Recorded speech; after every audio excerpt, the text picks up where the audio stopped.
Hey good people, it's CC Devereaux. Have you ever wanted to expand the traffic that comes to your Instagram page? Maybe you're starting a business, maybe you're promoting an event that you have coming up, or a new blog app, or maybe you just fly every damn day and you want more likes for the freshness that you put together. Well, I'm gonna share with you all of my tips that I use to increase the traffic on your Instagram page. The likes, the views, the followers, all of that. We about to increase it. 0 to 100 maybe. All of these rules are personal preferences. You can do what you want to do with them, but this is what works for me. So yeah, I'm sharing with you guys.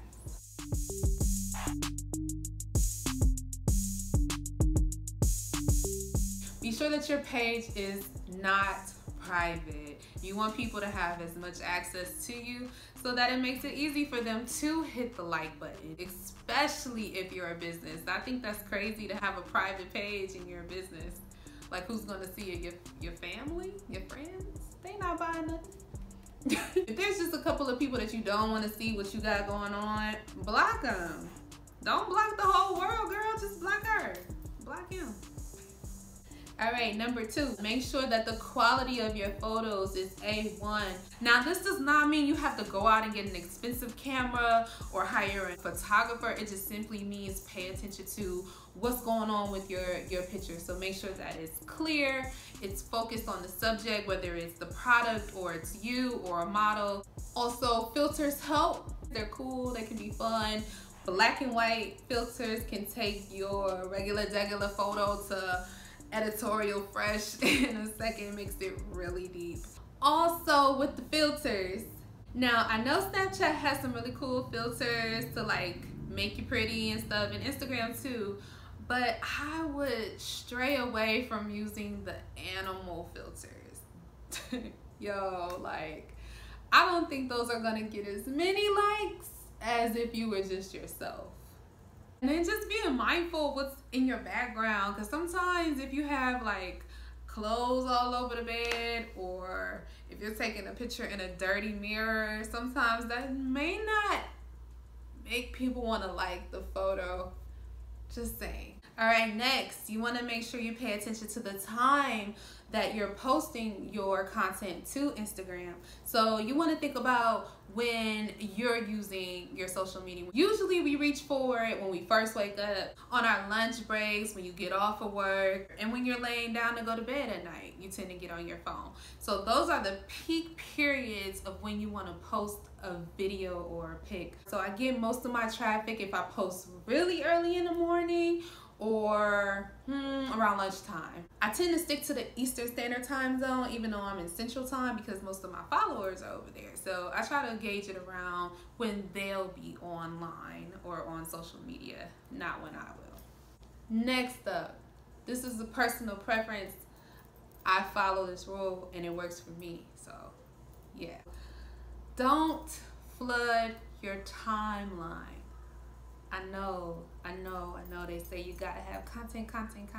That is true on, I guess, Twitter, or also Snapchat, maybe even YouTube, of course. But with Instagram, you get a good 3 pics of likes and comments before people just stop. And they're like, okay, I've seen this outfit 6 times already.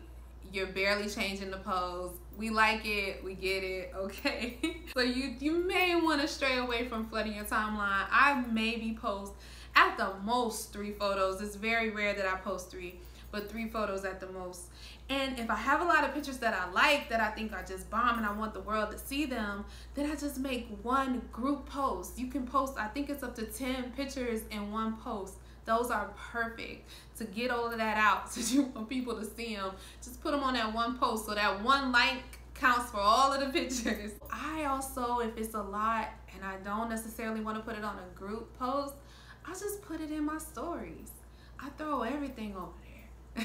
Because sometimes it's not necessary to flood people with all of this information and pictures, especially if you're trying to increase your engagement. I wouldn't necessarily put all of that on your timeline. Okay, last but certainly not least, this is my top tip that I use to boost engagement on my Instagram. Hashtags. Hashtags matter, guys. I get so much traffic based off of the hashtags that I use. Every single post I put hashtags. These are keywords that people search, that people may even follow. It just creates so much traffic. But I test it out. I test to see how many posts this one hashtag is associated with.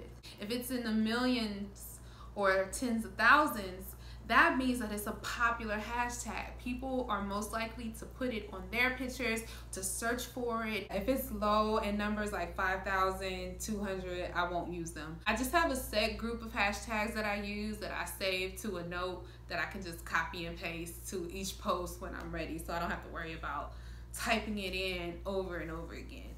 But the hashtags, yo, people see me based on my hashtags. When I look at the insights, my follower increase, my like increase, my video views, all of that is because mostly due to hashtags.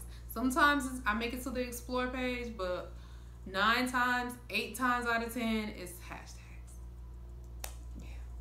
Alright guys, that's the end of this video. Thank you so much for watching. Now mind you, these are the tips that I use on a regular basis. It has worked time and time again, but there's always the exception where sometimes I don't get as many likes and the numbers drop. But things happen, so it's not always gonna be an extremely high number, but I have definitely seen a difference. So I suggest using it. It's all a personal preference, of course. But yeah, guys, let me know if it works for you, if you try it out. And until next time, good people, I'm gonna holla at you. Ciao. Go get your lights up.